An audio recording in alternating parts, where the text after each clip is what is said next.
తప్పనిసరిగా నేను అంగీకరిస్తానని చెప్పినప్పుడు మరి గంధం పాల్గొన గారు ఆధ్వర్యంలో ఆయనకున్నటువంటి అభిమానులు, ఆయనకున్నటువంటి కమిటీ, ఆయనకున్నటువంటి వెనకాలన్నటువంటి టీం కానీ మరి వాళ్ళు చక్కగా ఆర్గనైజింగ్ చేసి ఈ యొక్క సభా కార్యక్రమాన్ని ఈ యొక్క రావుపాలని చెప్పి మనం చేసినటువంటి ఈ ఊరేగింపు కార్యక్రమం కూడా ఎక్కడా చిన్న అవాంఛనీయ సంఘటన జరగకుండా, ఎవరికి ఇబ్బంది కలగకుండా ఎంతో సక్రమంగా నిర్వర్తించి ఎంతో సక్రమంగా ఆనందంగా మరి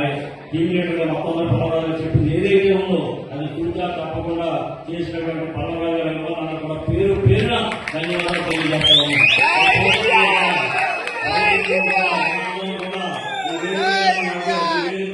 నాయకులు ఈ రాష్ట్రంలో ఉన్నటువంటి ముఖ్యమంత్రి నారా చంద్రబాబు నాయుడు గారు కానీ, పవన్ కళ్యాణ్ గారు కానీ, అక్కడ ఉన్నటువంటి మోడీ గారు కానీ, లోకేష్ గారు ఎప్పుడు కూడా 25 సంవత్సరాల పాటు అధికారంలో ఉండే విధంగా